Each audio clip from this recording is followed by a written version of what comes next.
Alhamdulillah, salatu wassalamu ala asrafil anbiya'i wal mursalin wa ala alihi washabbihi ajmain. Asyhadu an la ilaha illallah wahdahu la syarika lah wa asyhadu anna Muhammadan abduhu wa rasuluh, amma ba'd. Selalu dan paling utama kita panjatkan puji dan syukur kehadiran Allah Subhanahu wa taala atas segala limpahan nikmat rahmat karunia-Nya, terutama nikmat iman, nikmat Islam dan nikmat kesehatan, sehingga hari ini dihilangkannya kita dari uzur, Ibu dan Bapak dapat berhadir memenuhi undangan kami untuk mengikuti kegiatan pengenalan sekolah, program sekolah, dan juga sedikit parenting untuk murid baru tahun ajaran 2025-2026 yang hari ini bertempat di Masjid Al-Muflihun. Tak lupa salawat dan salam kita sampaikan kepada Nabi Muhammad SAW beserta keluarga, sahabat, dan para pengikutnya yang senantiasa istiqomah mengikuti semua petunjuk beliau ila yaumil akhir. Yang ulun hormati seluruh orang tua wali murid, ayah dan ibu yang hari ini bersedia meluangkan waktu untuk hadir sebelum anak-anak mengikuti kegiatan sekolah. Perkenalkan, nama ulun Bunda Herla, kebetulan menjabat sebagai kepala sekolah di PAUD Terpadu Aisyah Bustanul Atfal 44 Al-Muflihun. Ada yang tahu PAUD itu apa? Mungkin sebagian ada yang sudah tahu, mungkin ada yang kurang tahu atau belum tahu sama sekali. Tapi ini rata-rata ada beberapa wajah yang ulun kenal karena mungkin anaknya dari kelompok bermain lalu pindah kelompok A. Dan ada juga mungkin sudah generasi kedua dan ketiga. Jadi ada anaknya yang sudah paling atas tuh, ada yang anak yang pertama di sini udah masuk, kemudian yang kedua, kemudian yang ketiga. Alhamdulillah, itu sudah ada. PAUD itu adalah pendidikan anak usia dini. Bunda Herla tidak membahas tentang kegiatan sekolah karena itu tadi sudah disampaikan oleh Bunda Aurana tentang kegiatan pembelajaran yang akan nanti diterima oleh anak. Tetapi di sini Bunda lebih kepada edukasi kepada orang tua wali murid tentang pribadi anaknya. Karena semua anak itu beda-beda, Bunda lah. Beda-beda. Bahkan yang bersaudara pun juga beda. Kakaknya yang nomor 1, kakaknya yang nomor 2, adiknya yang nomor 3, sampai mungkin yang terakhir. Jadi dalam satu bersaudara itu karakternya beda, apalagi teman-temannya, apalagi 100 anak dalam satu tempat dengan 100 karakter yang berbeda, dengan 100 orang tua murid yang berbeda juga pemahamannya dan lain-lainnya. PAUD bukan masalah tentang baca dan tulis. PAUD itu adalah prasekolah, di mana anak-anak pertama dia mengenal dunia sekolah lewat PAUD.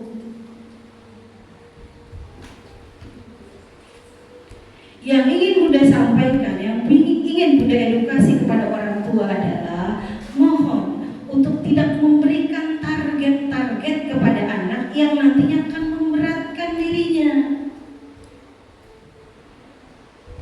Anak sekolah PAUD, anak belajar di PAUD itu tidak menghilangkan eksistensi dirinya sebagai seorang dalam tanda kutip anak yang masih suka bermain. Jadi kegiatan pembelajaran yang diberikan kepada anak pun dengan pola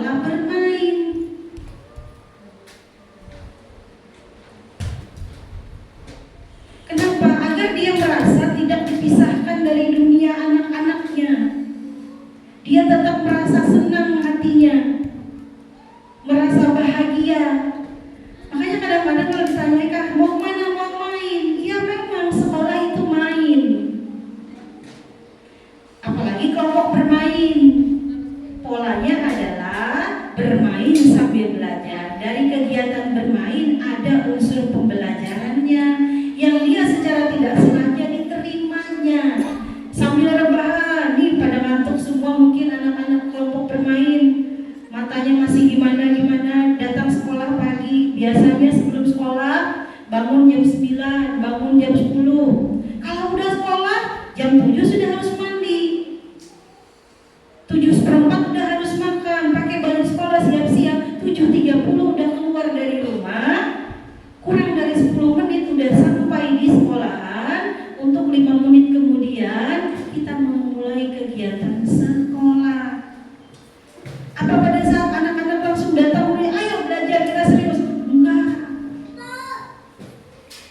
Moodnya itu dibangkitkan dulu.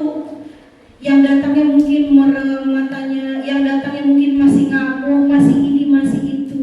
Dan anak itu kemudian kadang dari rumah hal-hal yang membuat moodnya udah rusak, di sekolah dia rusak.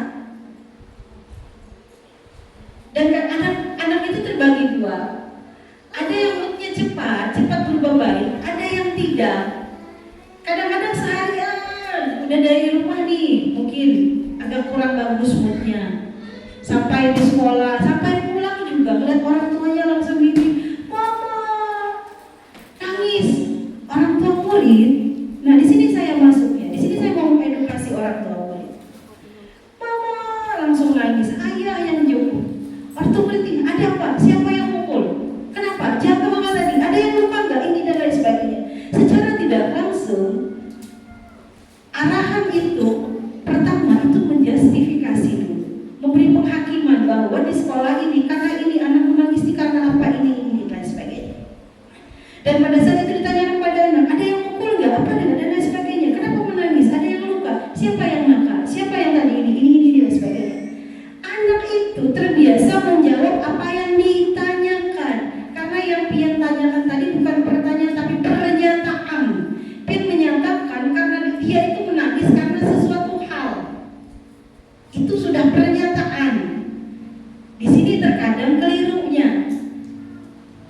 Bisa jadi karena dia kurang berhati-hati, dia terjatuh, dia tersenggol. Tapi karena pernyataan tadi disampaikan, siapa yang mukul? Si ini tadi mukul. Padahal bukan seperti itu kejadiannya. Tapi konsep awal itu tadi sudah jadi pernyataan tadi. Kenapa? Ada yang mukul nggak? Sakit nggak? Di mana tadi? Mana orangnya? Mana temannya? Nah, itu udah pernyataan itu. Ayah dan ibu, anak itu, kalau kami, target kami ini, anak itu datang dengan perasaan bahagia, pulang dengan perasaan bahagia. Itu sudah luar biasa capaiannya buat kami. Kenapa? Karena dia mencoba menahan. Pada saat dia sekolah, dia belajar bertahan dengan dirinya sendiri. Dia bertahan untuk tidak marah, dia bertahan untuk menahan egonya. Ada mainan yang mungkin dia sukai, tapi karena ini di sekolah konsepnya adalah berbagi, dia menahan bahwa itu bukan miliknya. Dia berbagi pada temannya sebentar. Kalau di rumah mungkin biasa, orang tua mungkin mendengar dia menangis akan langsung ditanya kenapa mau ini. Bahkan mungkin dari kakaknya, ambil adek dulu deh, karena dia mau mainan ini. Di sekolah tidak. Di sekolah kita ajarkan konsep berbagi, konsep mengelola emosi, konsep antri, dan berbagai macam pendidikan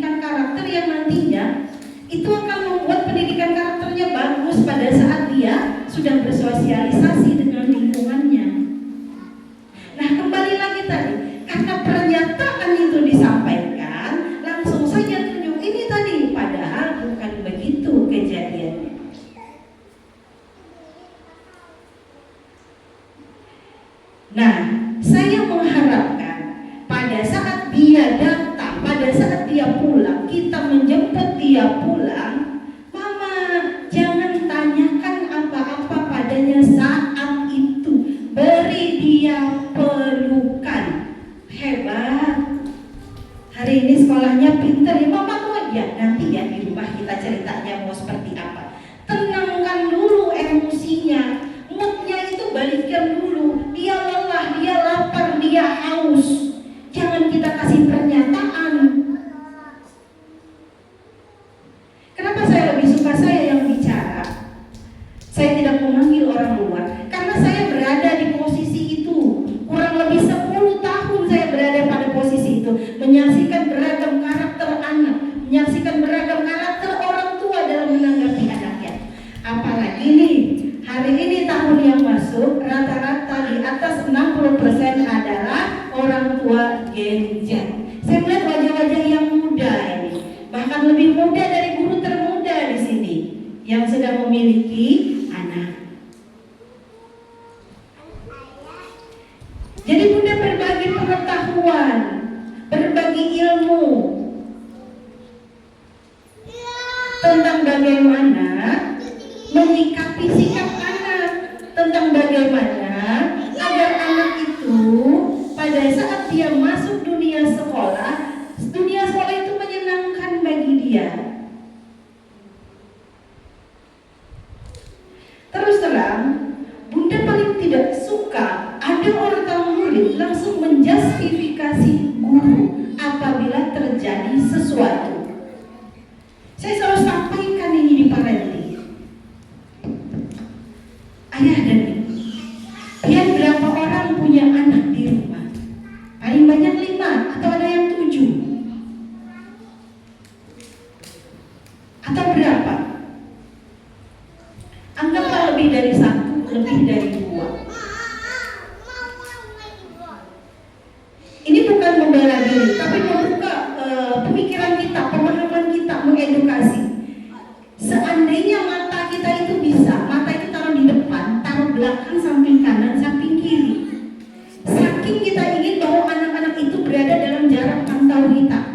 Nah, dia anak sini, ini kami ini berputar anak walaupun lagi main. Karena anak itu cepat sekali gerak refleksnya. Lagi antem-antem set, lagi antem-antem set. Padahal dia lagi, misalkan lagi pegang mainan atau apa. Tapi bentar banget dia, bentar banget ini. Terus ada pernyataan, anak saya nggak dijaga, anak saya nggak ini, nggak itu.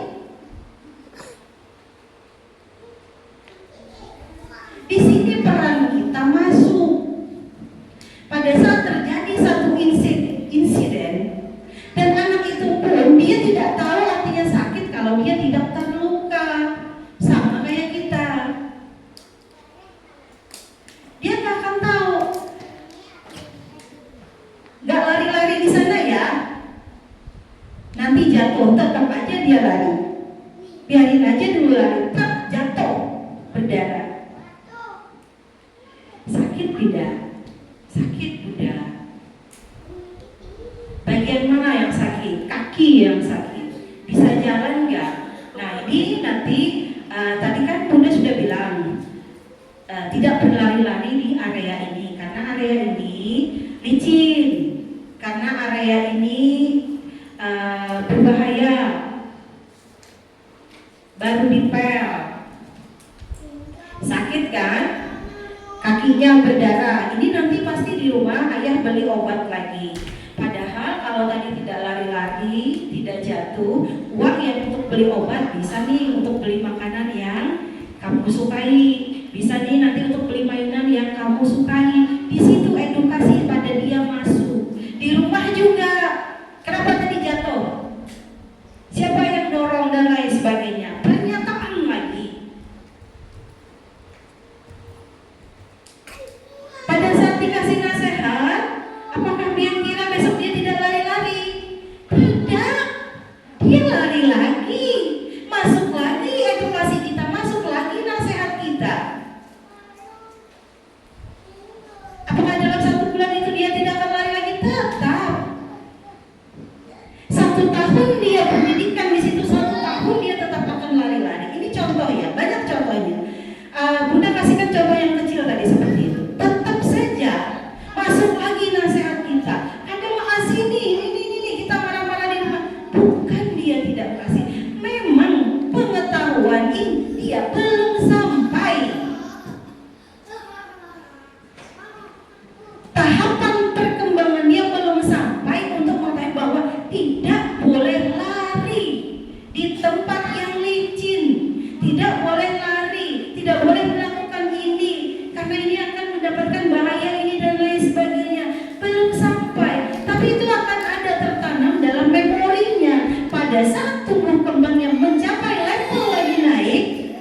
sudah tidak akan berlari. Dia kelompok bermain. Tapi tidak perlulah misalkan nanti kelompok A-nya enggak. Mungkin dalam 6 bulan itu sudah nih tahapan permainan, terus dikasih nasihat sama bunda gurunya, dikasih nasihat di rumah pun juga dikasih nasihat. Yang sebelumnya berlari-lari mungkin dia akan pelan sedikit larinya di daerah itu ya, di area itu ya. Nah, naik lagi dia ke kelompok A, dia tahu sakitnya itu gimana. Sesuai tahapan perkembangannya dia pikir lagi, oh tidak boleh lari di area itu. Yang sebelumnya berlari kencang, berlari pelan, dia akan jalan. Apa itu namanya? Proses. Apa jadinya pada saat dia terjatuh, orang tua murid langsung menjustifikasi, marah-marah dan lain sebagainya, anaknya dicubit dan lain sebagainya, itu tidak akan membawakan efek buat dia. Pian merasa tidak enak, Pian merasa tidak nyaman terhadap sekolah, Pian kurang kepercayaan dan lain sebagainya. Dan terkadang kami pun jadi agak bingung. Ini ada lagi insiden, aduh, kena jas lagi nih kata bunda gurunya. Gimana ini? Nah itu contoh kecilnya. Kenapa mau sampaikan? Karena itu pasti akan terjadi. Pasti akan terjadi.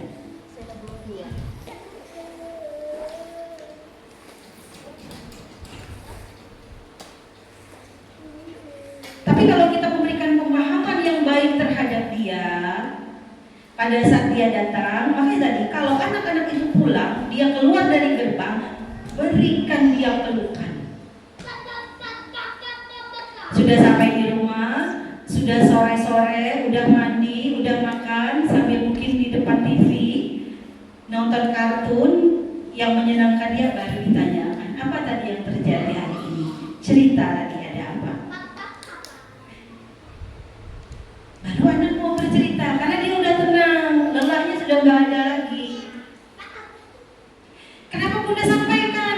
Karena biasa pada saat 10 menit sudah sampai di rumah itu WA guru kelentang tanya, bunda ini kenapa? Bunda ini kenapa? Ini bunda kenapa? Baru 10 menit sampai di rumah sudah itu. Anaknya masih lelah, bundanya pun baru tarik nafas. Itu WA udah gini, bunda ada apa? Bunda ini. Bunda tidak menyalahkan. Itu wajar orang tua murid bertanya. Wajar kalau orang tua murid minta penjelasan seperti apa. Tapi kalau pian pakai konsep yang tadi Bunda Hera sebutkan, insya Allah hati pian pun akan merasa tenang. Sabar. Pulang dulu dia ke rumah. Lelahnya hilang, lelah pian pun hilang. Karena kondisi pada saat itu adalah semua orang merasa lelah. Kita merasa lelah, anak merasa lelah, semuanya merasa lelah. Dan pula, kalaupun terjadi apapun itu, bunda gurunya itu pasti langsung panggil pada saat itu untuk menjelaskan dulu. Mama sini sebentar. Ini tadi seperti ini ya, kata bunda gurunya. Oh gitu. Pasti kami langsung. Nah di WA kami punya peraturan seperti ini. Kalau orang tua murid itu bertanya tentang apapun itu anak, kita akan menjawab 2 kali. Yang ketiga kami sarankan untuk tatap muka bertemu. Kenapa? Karena kalau kita jawab itu debat kusir di WA. Apa yang mau kita sampaikan, dia mungkin kurang memahaminya. Apa yang dia sampaikan kami mungkin kurang mengerti. Padahal masing-masing merasa bahwa sudah saya jelaskan nih jawabannya dengan jelas, jadi dia kurang lagi. Yang ketiga kami sarankan silahkan ke sekolah, sampaikan ke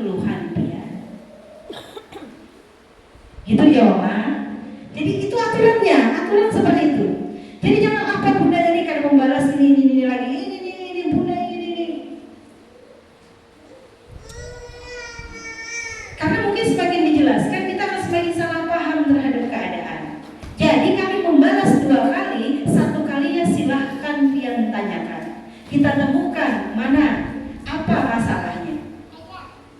Dan jangan khawatir, Bunda Herla ini termasuk orang yang paling rajin untuk berada di kelas. Semua kelas setiap hari itu tidak terima bahwa beres Bu, ini anak enggak. Saya paling gak suka berada di kantor atau di luar.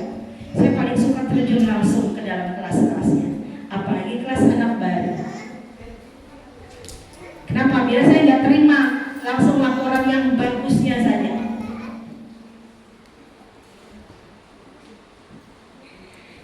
Dan kami juga punya peraturan bahwa setiap pulang sekolah anak itu selalu ada evaluasi. Selalu dipertanyakan mana murid yang memiliki kekhususan yang harus kita berikan strategi sesuai dengan tahapan usia. Oh, ini ada anak yang ini yang seperti ini. Ada anak-anak yang memang harus kita perhatikan secara khusus. Nah, itu selalu ada tuh di setiap akhir. Dan jangan lupa, setiap guru itu punya catatan anekdot, artinya catatan kejujuran. Kami tidak akan bersuara, kami tidak akan mengeluh seberat apapun mengasuh anak pian, sekhusus apapun dalam tanda kutip anak-anak pian. Kami tidak akan mengeluh, mama tolonglah, enggak, itu enggak akan pernah kalian dengar, orang tua dengar dari kami para pendahulunya.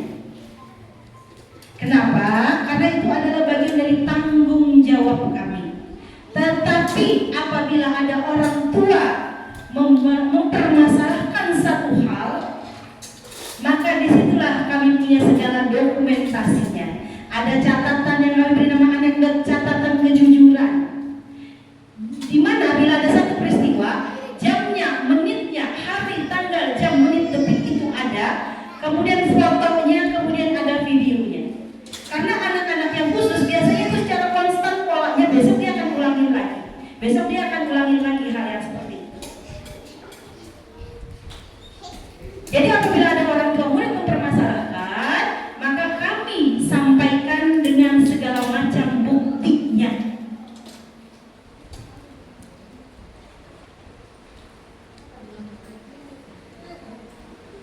Tetapi kalau orang tua murid tidak mempermasalahkan apapun itu, sesulit apapun, kadang-kadang gini, saya sering ditanya, mungkin ada anak, Bunda, saya pakai guru pendamping nggak? Enggak.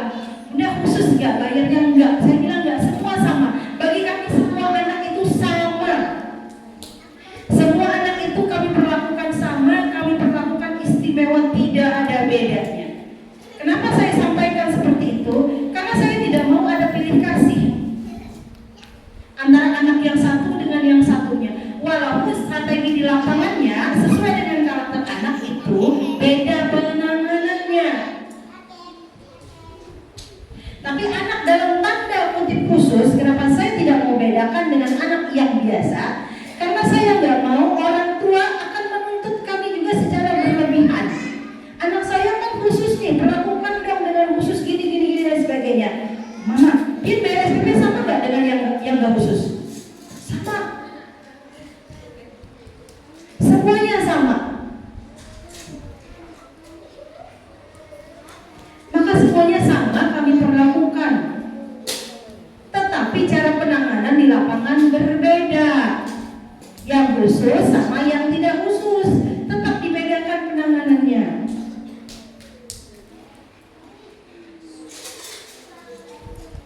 Jadi tidak ada orang tua yang merasa bahwa anakku tidak diperhatikan, mungkin karena ini kan. Enggak, sama semuanya.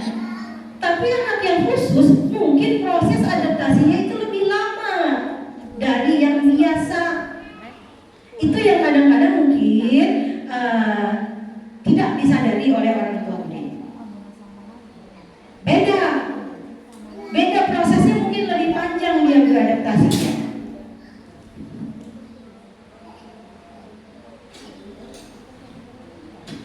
Nah, minggu pertama sekolah itu adalah keadaan yang sangat kacau. Pelajaran pertama anak adalah menangis dan menata hati. Ini untuk anak baru ya. Itu pasti terjadi. MPLS kita selama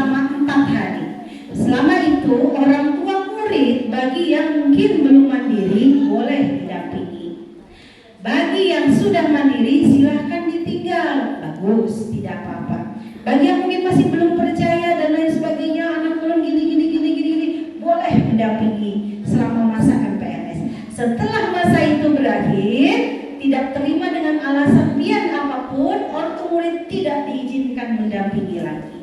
Kenapa kami hanya memberikan waktu beberapa hari saja untuk mendampingi? Karena kami ingin kita sama-sama membangun kepercayaan. Pian percaya dengan kami. Kalau pian terus mendampingi ada kelas, pian tidak percaya dengan kami. Anak pian aja tidak percaya, apalagi anak-anak pian. Coba kita pikir secara logika. Didampingi terus nih. Anak-anak terasa didampingi terus, ada mamanya dan sebagainya. Ngapain ikutin bunda guru? Bunda guru masih instruksi ini gak akan mau dia, dan lain sebagainya. Kenapa? Karena kepercayaan itu gak akan tumbuh. Pian kada percaya, anak pian pun tidak percaya. Jadi kenapa diberikan waktu cuma beberapa hari agar kita sama-sama membangun kepercayaan. Orang tua juga harus belajar dalam tanda kutip itu tega, dalam artian tega mendengar dia awal masuk sudah nih habis masa PNS. Ada yang menjerit, ada yang menangis, tidak mau ditinggalkan. Mama, ayah, itu harus tega dong. Karena kalau dia nggak tega pun akan datengin besok dia ingat, aku cuma modal menjerit, mengamuk, menangis, pasti mamaku akan datang. Anak itu sebenarnya paling jago acting. Itu anak. Nah di sini orang tua belajar tega nih pada saat awal-awal. Percayalah, itu 1 jam juga nggak nyampe. Bahkan kadang dia lupa. Dan kami pun bukan hanya pian yang membangun kepercayaan kepada anak, kami pun juga bukan hanya pian yang belajar beradaptasi di anak-anak pian di sekolah baru, di lingkungan yang baru, anak pian belajar beradaptasi. Kami sebagai guru juga belajar beradaptasi. Seperti Bunda Herma tadi bilang di awal bahwa semua anak itu beda karakter, nggak sama penanganannya. Oh anak yang ini penanganan pada saat dia ngaku, pada saat dia ini, pada saat dia ini, pada saat dia memberontak, pada saat dia tidak mau menerima instruksi. Apa yang harus kami lakukan? Kasih strategi ini. Ternyata strategi ini nggak berhasil. Besok kami ini beberapa hari strategi ini. Oh ternyata ini nggak berhasil. Kami ganti lagi strateginya. Kami beradaptasi terhadap mereka. Kami melihat bagaimana cara dia bersikap. Kami melihat bagaimana emosi dia, semuanya. Itu jadi bahan kami pada saat anak-anak pulang. Oh ini anak yang ini seperti ini. Oh penanganan yang cocok adalah ini. Kami juga belajar beradaptasi. Bukan hanya orang tua murid, bukan hanya anak. Sebagai guru kami pun belajar beradaptasi. Bagaimana tingkah anak atau karakter anak yang berbeda-beda ini agar dia mampu memahami instruksi, agar dia mampu bersosialisasi dengan lingkungannya, dengan teman-temannya, dengan gurunya itu lebih baik. Sama. Kita semua belajar beradaptasi di sini. Nah, orang tua di rumah juga harus memberikan arahan dan edukasi. Nah, mama cuma sampai di sini ya, nggak sampai masuk. Malu nanti kalau mama sampai masuk sedangkan di dalam, itu nggak ada orang tua yang nungguin. Itu terus setiap waktu. Tidak mau katanya. Tidak apa-apa. Besok kasih lagi edukasi, kasih lagi. Edukasi ya, jangan ancaman. Karena ancaman itu paling berlaku 1-2 kali. Sisanya dia gak akan dengar lagi. Biasa sudah itu ancaman itu biasa dan kadang mungkin juga dilakukan, kadang mungkin juga itu diperbuat oleh mama. Yang benar itu adalah nasihat, edukasi. Nanti kalau mama tidak ada, Kalian sama bunda saja bisa nanti main yang lebih banyak lagi. Kalau ada mama mungkin mainannya gak akan semuanya dikasih. Bahkan mungkin kalau ada mama mungkin gak bisa nanti jalan sama teman, mungkin gak bisa ini, gak bisa itu bisa disampaikan kepada mereka.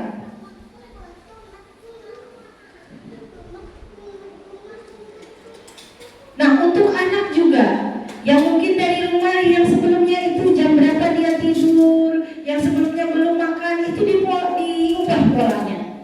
Karena anak itu pada saat dia lapar, dia akan lebih mudah tantrum. Dia belum makan, dia belum ada tenaga. Mungkin orang tua beralasan biasanya memang nggak ini diubah karena ini dia memasuki sekolah, di mana perutnya dan tenaganya itu harus ada isinya.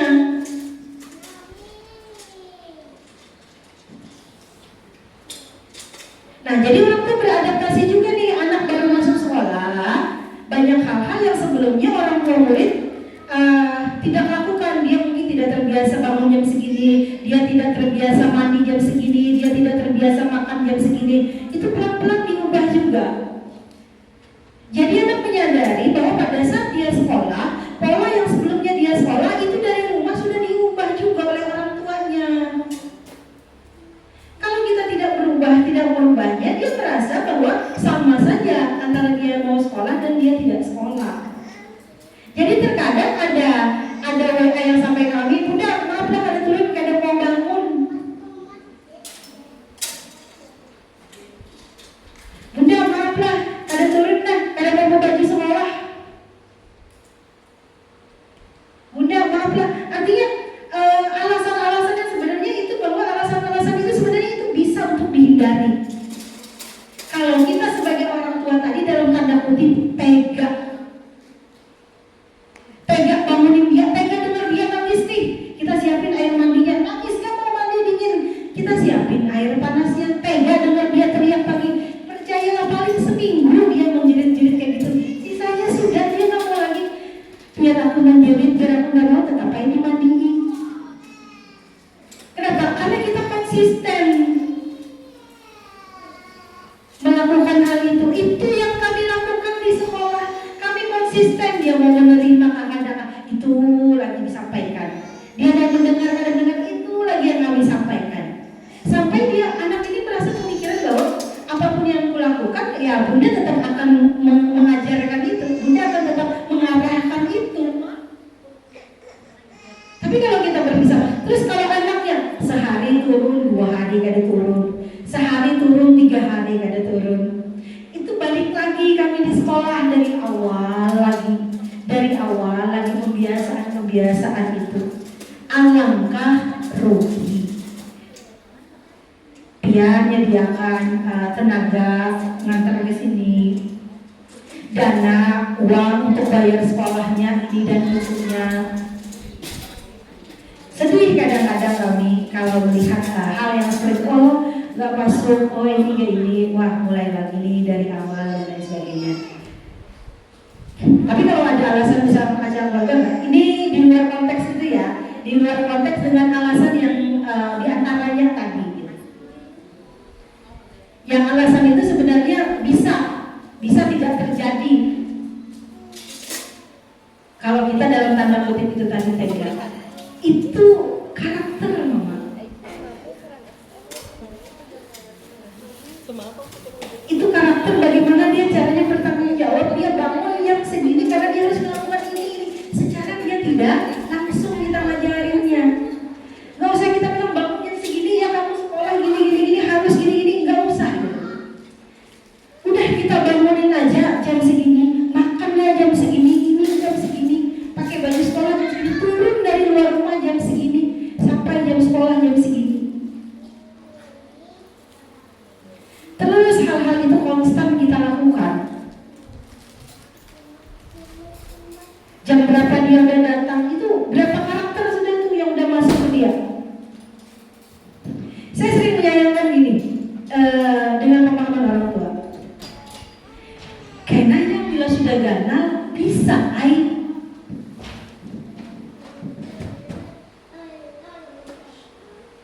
semua zaman itu berubah.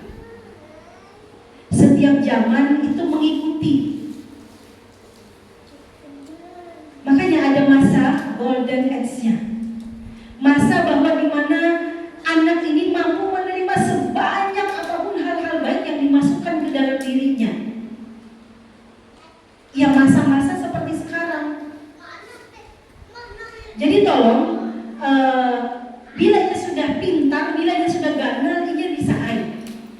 Ia bisa AI, tapi pada saat dia sudah besar itu tadi, pola pikir yang mana, pengasuhan yang mana, pengelolaan karakter mana yang lebih dulu membentuknya? Apakah dari nasihat kita yang bagus atau lingkungan yang membentuk, lingkungan yang tanpa arah yang sudah membentuk karakternya, karakter si anak tadi. Kenapa ya Bunda Hela bilang kita bukan membicarakan anak usia 3, 4, 5 tahun, tapi seolah-olah membicarakan anak yang sudah berusia puluhan, 10, 11, 12 tahun. Karena dari dasar itu, pada saat dia belum mampu untuk mengatakan tidak, pada saat dia masih mau menerima apapun yang kita ajarkan, kita nyaman untuk mengelola pemikirannya yang mana yang terbaik buat dia. Gini ya, saya selalu sedih kalau orang tua, apalagi kalau kadang di jalan melakukan hal yang kayak itu, bang ini aja, senyaman ini aja sudah ya. Padahal yang dilakukannya itu gak bagus buat dia. Tapi waktu ini nyaman sudah kayak gitu aja. Kendali pada umur anak 0 sampai 10 tahun itu kendali masih ada di tangan kita. Kita bisa menentukan yang terbaik buat dia. Kalau sudah usia di atas 11-11an, di mana dia sudah lingkungan itu sudah berperan, sudah SD kan itu kita sudah kesulitan untuk membentuk pribadinya, karakternya dan lain sebagainya. Karena dia udah bisa berpikir, dia udah ikut teman, oh temanku udah kayak gini, oh temanku udah kayak gini. Kadang mau lagi ya, apa jadi mama, oh udah kayak gini. Tapi tidak semua ya, tapi hampir.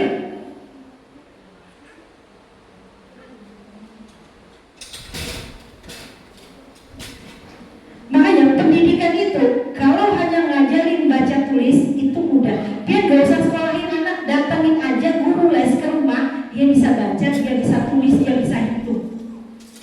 Tapi pembentukan karakternya kalau tidak di lapangan itu gak akan bisa. Karena dia belajar dari teman-temannya dengan berbagai macam karakter. Terus ada juga nih, terkadang ada keluhan, Bunda, anak saya gak biasa loh mengucapkan hal-hal yang dalam tanda kutip mungkin itu kasar, atau hal-hal yang sebelumnya dia tidak tahu. Wajar, sebelum sekolah anak dia cuma mengenal dalam rumah sama keluar. Keluar itu pun didampingin nih, ada mamanya mungkin, ayahnya, neneknya, kakeknya, tantenya dan lain sebagainya. Terus di dalam rumah, pada saat sudah di luar, apalagi di dalam sekolah, berhubungan dengan teman-temannya, itu banyak mungkin kosakata yang teman-temannya pun mungkin pelajari pertama mungkin dari handphone. Orang tua kadang-kadang kan pelajari juga udah aja. Mungkin pada saat dia megang handphone, dia main game, ada iklan lewat pakai bahasa yang mungkin tidak pantas untuk diucapkan anak usia sekian tahun. Itu sama teman-temannya tuh, oh gini. Sebagai guru, kami mungkin akan selalu menegur. Nah, kalimat itu gak bagus. Atau ada nyanyian-nyanyian yang mungkin yang dia dengar di YouTube, yang dia dengar di handphone, yang dia mungkin dengar dari tetangganya yang dekat, mungkin musiknya jelas dan lain sebagainya. Kenapa saya sampaikan? Karena terkadang waktu mau komplain, Bu, anak saya terbiasa bahasa ini. Dari mana ya dia dapat ini? Kenapa ya dia ada ini? Kenapa? Pertama, dia itu dapat dari lingkungan barunya, dari temannya mungkin. Karena sekolah kan dalam tanda kutip tidak mungkin ngajarin yang tidak bagus. Di sekolah kami sudah edukasi bahasa apa? Ini kurang bagus ya. Iya, tadi kok teman ulun ngomong ini. Ya, nanti laporkan ke bunda ya. Laporkan ke bunda sama temannya yang tadi ngomong yang nggak bagus itu. Tapi kamu nggak boleh niru karena bahasa itu tidak bagus. Artinya jelek sekali. Nah itu diedukasi tuh anaknya. Itu peran kita, peran guru di sekolah menyampaikan, peran di rumah juga sama membetulkan. Tidak menjustifikasi. Kenapa ada ini, kenapa anak ini dan lain sebagainya. Terus juga kalau terjadi perselisihan dan lain sebagainya, kami tidak akan pernah atau menyampaikan, mama anak yang lagi ini, malu anak ini dan lain sebagainya. Mama, ayah, anak itu pada saat dia berselisih paham cepat sekali baliknya. Kita orang tua 2 lebaran haji juga masih anakku. Makanya kami gak pernah mau itu sampai orang tua sama orang enggak. Oh ini tadi sama temannya. Jadi Pin gak akan pernah mendengar bahwa kami anak ini mau ini enggak. Itu dari kami gak akan pernah. Orang tua dengar keluhan itu atau mengadu ini dan sebagainya. Terkadang yang sudah kami tutupi ini terkadang mempermasalahkan. Nah makanya saya balik lagi tadi bahwa pada saat itu terjadi satu masalah, maka kami punya segala macam buktinya. Kenapa ini Bunda sampaikan dan kenapa ini Bunda keras di depan? Karena itu pasti akan terjadi. Bunda tidak ingin pada saat kita mendampingi anak-anak banyak terjadi kesalahpahaman karena anak. Ayah, ibu, ini anak usia 3 sampai 5-6 tahun. Banyak perilakunya hanya dan lain sebagainya yang bahkan pada saat sekolah kita juga terkaget-kaget. Kok bisa anakku begini? Kok bisa anakku begitu? Yang Bunda harapkan adalah yuk datang ke sekolahan, sampaikan dengan bahasa yang baik, sharing. Satu hal lagi, kami sekolah tidak pernah menindaklanjuti. Apabila pian ada masalah, terus pian cerita ke teman sebelahnya, berharap bahwa kami menindaklanjuti keluhan pian tadi dari teman pian. Selama itu tidak disampaikan secara resmi ke sekolah melalui guru atau saya langsung, kami tidak pernah meresponnya. Kenapa? Karena ulun anggap itu hanyalah keluhan pian. Kan pian kalau mengeluh kepada sesama teman berarti bukan nyari solusi kan? Hanya mengeluh. Tapi kalau pian langsung datang kepada kami gurunya, datang ke saya langsung, berarti pian ingin satu solusi. Kami tidak pernah merespon apapun. Bunda, ya mamanya ini, Bunda ini.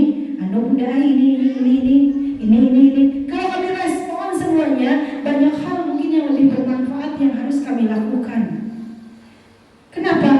Karena mama yang si ini tadi tidak menyampaikan langsung. Takutnya yang menyampaikan mungkin agak lebih. Takut salah kami meresponnya kalau kami respon. Bunda ini kata siapa mama ini? Si mama yang tadi sampaikan mama ini gak bilang, kami gak akan respon.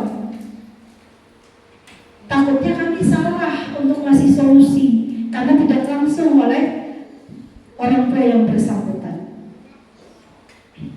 Makanya dalam selama 8 tahun lembaga saya sampaikan ini di awal. Ibaratnya kalau kita mau bertengkar, kita bertengkar di depan. Saya sampaikan aturan sekolah saya seperti ini. Pian setuju, ayo bergabung.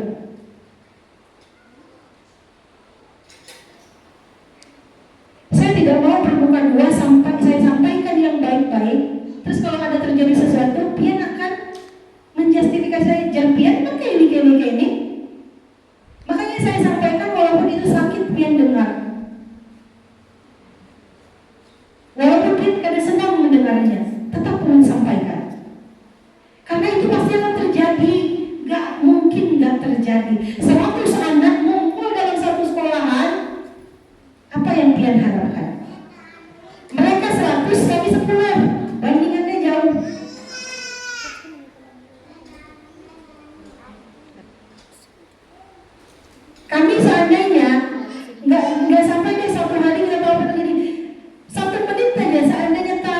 ada insiden, kita pasti akan menindak, berupaya bahwa insiden itu tidak terjadi. Ya itu Bunda bilang tadi, seandainya bisa ada mata yang di depan, belakang, kanan, kiri. Kami selalu gini. Dan saya selalu sampaikan kepada guru saya, apapun yang kalian pegang pada saat kalian ngasih materi pembelajaran, lihat anak yang ingin melakukan hal yang berbahaya, lepas itu tangkap, peluk. Sudah seluar biasa itu kami mengantisipasi. Pun kalau terjadi sesuatu, itu pasti di luar kuasa kami. Maka satu yang saya bilang, satu yang saya mohon, jangan menjustifikasi guru.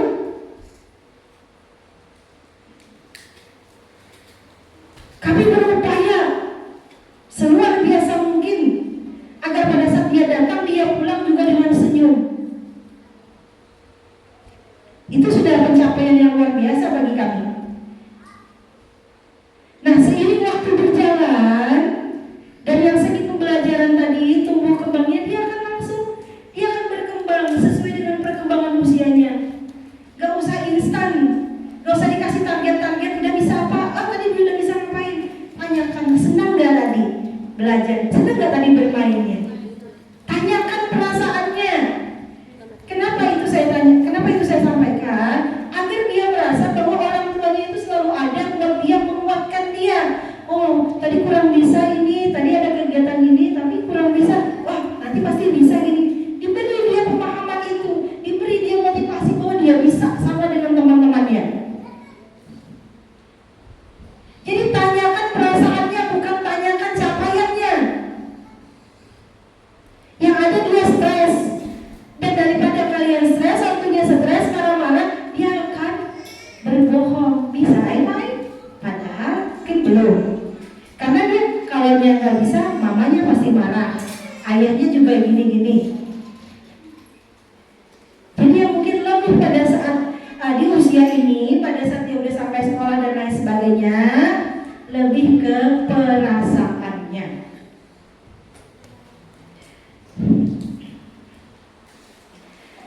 Jadi tolong kita semua untuk beradaptasi. Orang tua di rumah memberikan arahan dan edukasi tentang apa saja yang dilakukan di sekolah. Kemudian orang tua juga harus mengubah kebiasaan anak sebelum sekolah, mulai dari disiplin jadwal tidurnya, tidak boleh di atas jam 10 malam, disiplin jadwal makannya, tidak boleh dalam keadaan lapar, disiplin jadwal mainnya, ditentukan jam main di rumah dari jam berapa sampai jam berapa. Oke, ini tadi adalah sedikit tentang materi parenting yang terjadi kepada anak. Untuk wali kelasnya sudah dibagi ya. Wali kelas A1 Bunda Muslimah, wali kelas A2 Bunda Gita, kemudian wali kelas kelompok bermain Bunda Hafizatus Salamah. Jam masuk sekolah 7.45.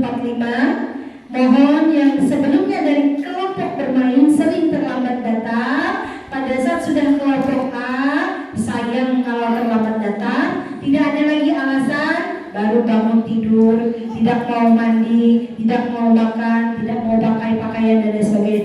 Kalau anak kalian tidak mau pakai pakaian, bawa pakaiannya, masukin dalam tas. Jadi bukan sebuah alasan nggak mau pakai pakaian, nggak sekolah, belum bangun tidur. Jadi ada peningkatan nih yang dari kelompok bermain sebelumnya, jamnya molor dan lain sebagainya. Pada saat sudah masuk kelompok A, datang tepat waktu. Karena sayang, kegiatan keislamannya 5 menit aja pian telat itu sayang. Udah berapa surah dan hadis yang terlewat. Apalagi kalau telatnya 10 menit, ada yang bahkan setengah jam telatnya. Karena gak akan diulangin lagi, kegiatan itu sudah terkonsep. Jam sekian apa, jam sekian apa, jam sekian apa. Karena itu bagian dari pembentukan karakter.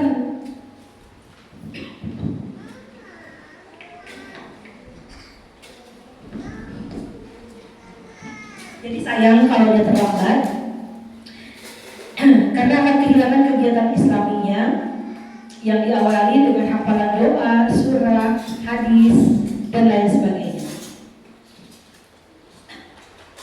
Nah, kemudian bagi orang tua murid memberi kabar kepada guru anak dijemput oleh siapa kalau orang tua murid berhalangan hadir. Kami biasanya tidak mengeluarkan atau mengasihkan kepada anak, mungkin biasa namanya, tapi kemudian ada orang luar kalau tidak mengasih tahu kepada gurunya. Kasih tahu gurunya itu jangan 5 menit pian sebelum anak-anak pian pulang kalau ada terbaca HP.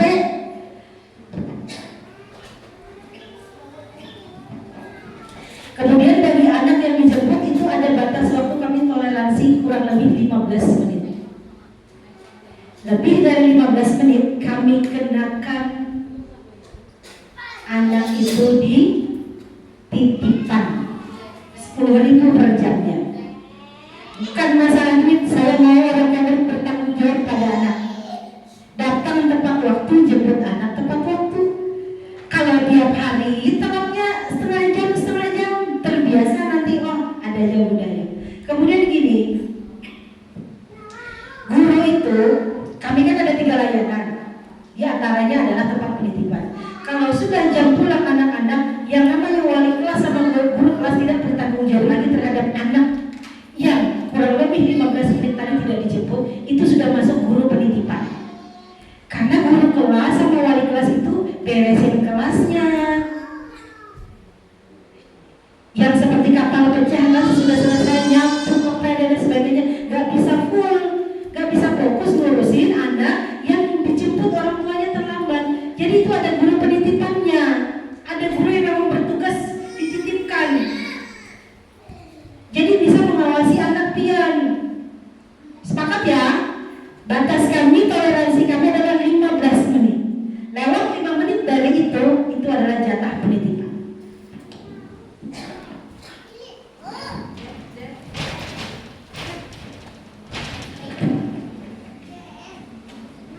Kemudian Bunda menyarankan bahwa semua orang tua murid wajib untuk menabung. Ini adalah buku tabungan anak. Kenapa? Bagi ortu murid mungkin dalam tanda kutip kami mengingatkan tanggung jawab orang tua untuk tepat bayar SPP dan juga kegiatan apabila itu nanti memerlukan dana. Tapi kalau kegiatan anak-anak itu sudah tercover selama 1 tahun.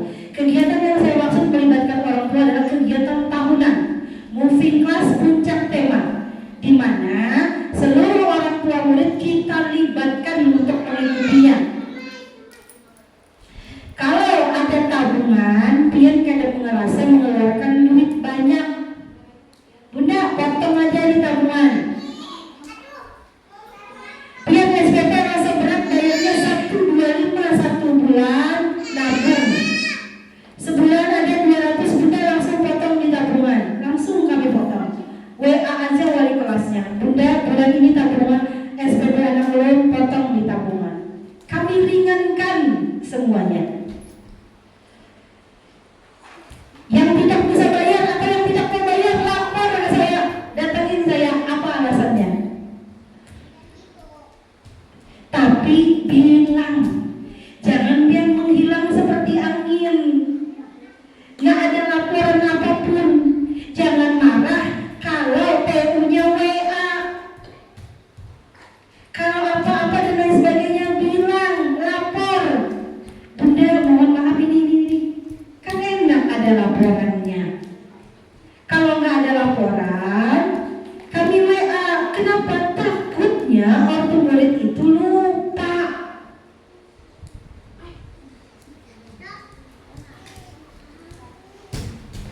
Mohon maaf kalau saya tegasin di sini, bukan apa-apa. Dari awal saya sudah bilang biar kita satu pemahaman nih. Aturan sekolah apa aja sih? Apa yang menjadi tanggung jawab orang tua murid terhadap sekolah apa? Karena apa yang menjadi tanggung jawab kami terhadap anak-anak pian, semampu kami, semaksimal kami laksanakan dengan sebaik-baiknya. Jadi saling berhubungan, apa yang menjadi tanggung jawab sekolah, apa yang menjadi tanggung jawab orang tua. Jadi biar kita sama-sama enak. Kalau ada masalah dan sebagainya, lapor ke saya.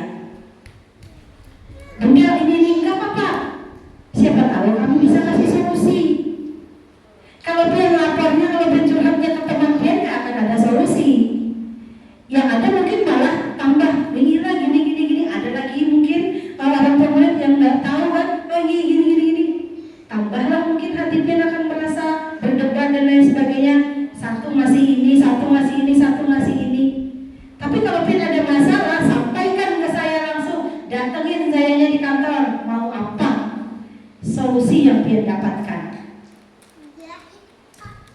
Karena saya nggak akan merespon apapun keluhan itu kalau tidak disampaikan secara resmi ke sayanya. Dari awal, dari dulu saya memang seperti itu. Saya takut ngasih solusi kalau tidak sesuai, karena yang bilang itu bukan orang yang bermasalahnya, tapi disampaikan oleh orang lainnya, oleh teman mama ini, seakrab apapun gak bian, keluarga bian gak ulun kakaknya ini, ulun keluarga sini anak ini gak akan saya proses. Datangin saya, sampaikan ke saya mau apa. Kerahasiaan terjaga. Kalau masalah itu lapornya ke saya langsung. Guru-guru saya pun gak akan tahu kalau itu minta dirahasiakan.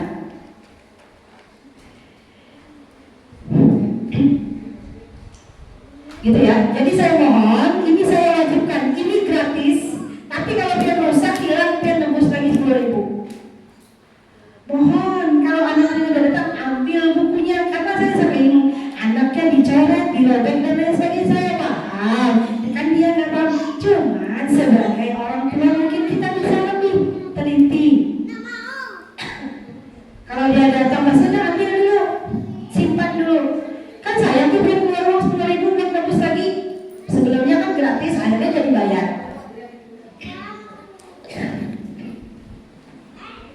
Nah, kemudian ini adalah kartu SPP yang pian bayar paling lambat tanggal 10 setiap bulannya. Ada apa-apa, lapor ke saya. Gitu ya. Saya terima semuanya. Kenapa saya ingin lapor? Kenapa saya ingin orang tua lapor kalau ada terjadi sesuatu? Itu artinya pian peduli terhadap anak pian. Karena pian ngasih kabar apapun itu.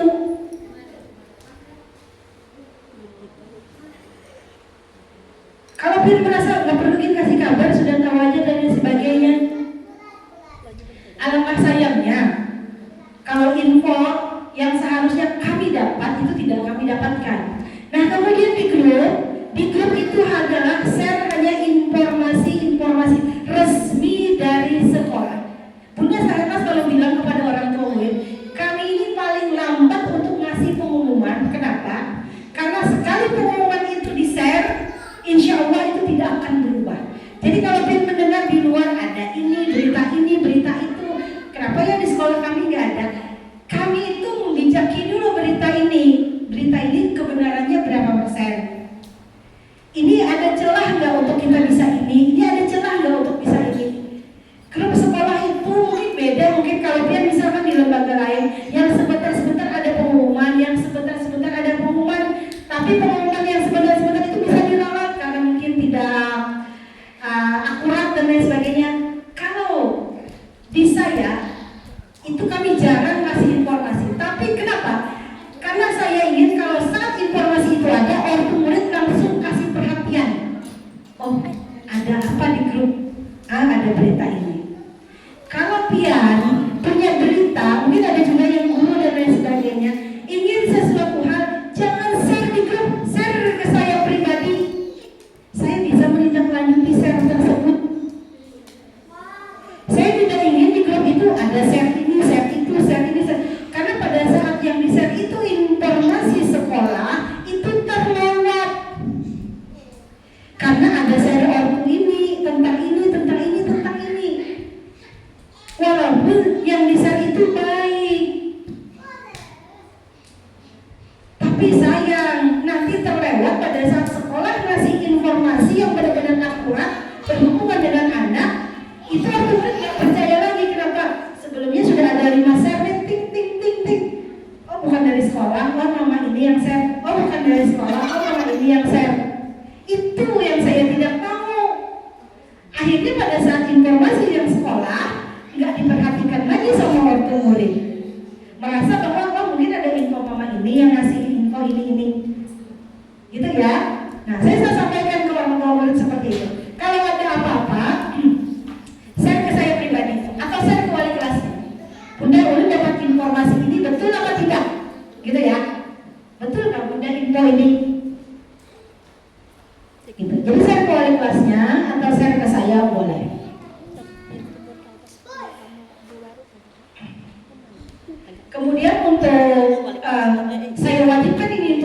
Jadi pada saat kegiatan akhir tahun saya ingin seluruh orang tua murid berpartisipasi ikut. Kurang lebih kalau kegiatan akhir tahun, kalau untuk naik ke kelompok dan lain sebagainya, itu kurang lebih mungkin sekitar 600 atau 700 ribu dari kegiatan akhir sekolah, kemudian untuk naik tingkatnya.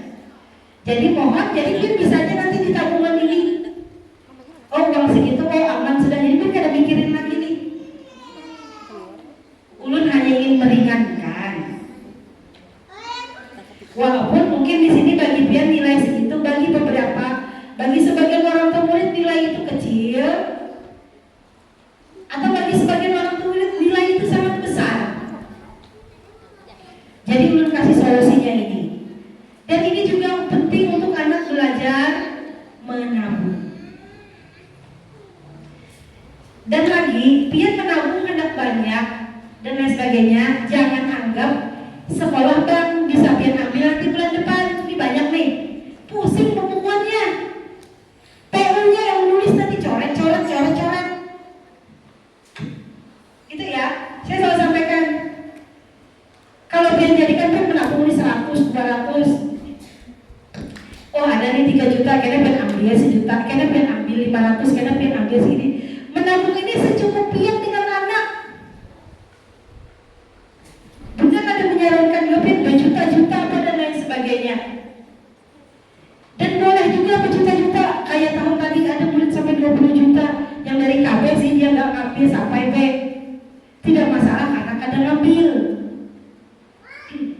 Kalau pian sebentar ngambil dan sebagainya, TU-nya yang pusing, coret. Bunda kada menyarankan pian banyak, Bunda menyarankan seperlunya. Tapi pun seandainya pian banyak, tidak untuk pian ambil. Jadi jelas ya, untuk tabungan. Tabungan kami gak pegang uangnya. Kami kerjasama dengan Bank Mitra. Setiap Senin dan Kamis, Bank Mitra itu ngambil ke sini. Jadi gak pernah ada di tangan kami. Takut bu, tabungan anak-anak itu sehari aja 1 juta. Sampai 3 hari, sampai 4 hari. Jadi setahun 5-6 juta. Setahun berapa pun hampir 200 juta tabungan anak-anak. Jadi kami gak pernah pegang tabungan anak-anak. Jadi setiap Senin dan Kamis ada Bank Mitra yang ambil. Jadi jelas ya untuk tabungan dan juga untuk kartu SPP-nya. Insya Allah nanti Sabtu depan itu ada lagi kita pertemuan, tapi seluruhnya orang tua murid dan lama untuk pembentukan ikhwan. Ini kenapa khusus untuk orang tua murid baru, biar enak. Kalau banyak dan banyak acaranya, mungkin nggak terlalu sampai apa yang saya sampaikan. Sedangkan Bunda ingin bahwa apa yang Bunda sampaikan tadi itu benar-benar kena, benar-benar masuk, benar-benar paham. Hal-hal yang mungkin terlupa, informasi dan baru dan lain-lain akan disampaikan melalui WK Group. Mohon kerjasama orang tua murid agar setiap program kegiatan yang kami rencanakan itu berjalan dengan lancar, karena tanpa kerjasama, perhatian dan kerjasama dari pian, sebagus apapun program yang kami rancang itu gak akan berhasil, karena orang tua murid ikut berpartisipasi dalam kegiatan tersebut. Oke, boleh tutup dengan sebuah narasi. Anak-anak itu ibarat sebuah pensil. Apapun yang mereka coret, sebanyak apapun yang mereka coret, itu masih bisa dihapus. Dapat diganti dengan coretan dan kalimat yang benar. Artinya selalu ada harapan bahwa di masa tumbuh kembangnya anak-anak yang dibimbing dengan baik, didampingi dengan baik, mampu mencoretkan hal-hal yang baik. Jadi nikmati prosesnya dan bersabar bahwa suatu saat anak-anak kita akan tumbuh sesuai dengan yang kita harapkan. Kapan waktunya? Sabar. Kita dampingi prosesnya. Sekuat apapun, sekeras apapun, sesulit apapun prosesnya, kita dampingi mereka. Oke, demikian yang ingin Bunda sampaikan. Sedikit ada yang mau bertanya? Mungkin satu.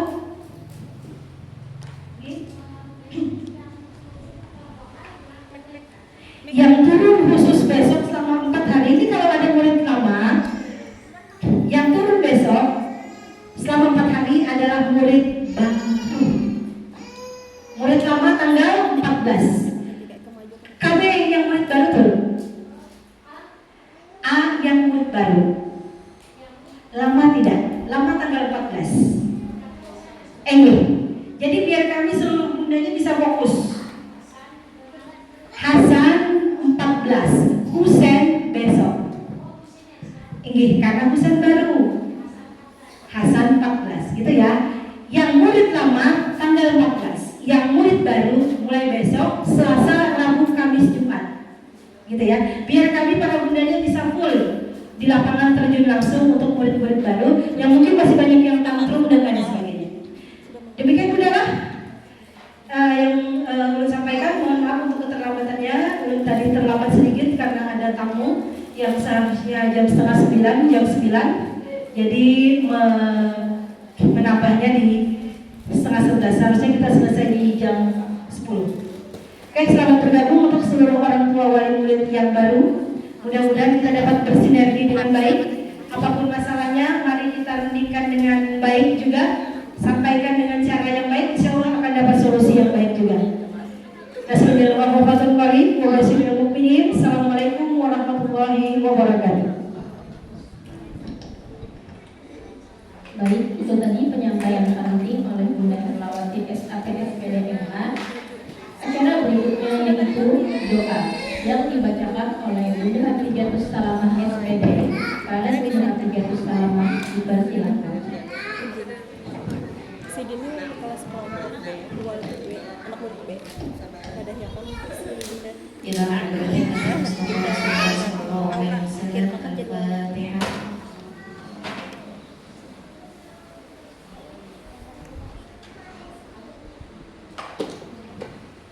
Bismillahirrahmanirrahim. Alhamdulillahirabbil alamin. Allahumma shalli wa sallim ala sayyidina Muhammadin al-Fatih lima ulika wal khatim lima sabaq wa nasir وعلى آله حق قدره ومقداره العظيم. اللهم إنا نسألك سلامة في الدين وعافية في الجسد وزيادة في العلم وبركة في الرزق وتوبة قبل الموت ورحمة عند الموت ومغفرة بعد الموت. اللهم هون علينا في سكرات الموت والنجاة من النار والعفو عند الحساب. ربنا لا تزغ قلوبنا بعد إذ هديتنا وهب لنا من لدنك رحمة إنك أنت الوهاب.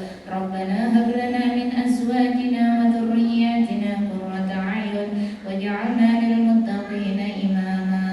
ربنا آتنا في الدنيا حسنة وفي الآخرة حسنة وقنا عذاب النار. وصلى الله على سيدنا محمد وعلى آله وصحبه وسلم والحمد لله رب العالمين. Selanjutnya adalah penutup. Demikianlah acara kita pada hari ini. Marilah kita tutup dengan membacakan hamdalah. Alhamdulillahirrahmanirrahim. Saya ucapkan terima kasih atas hadirnya dan mohon maaf atas segala kekurangannya. Taslim minallah wa fatul qorin. Wassalamualaikum warahmatullahi wabarakatuh. Selanjutnya kita sesi foto bersama dulu lah.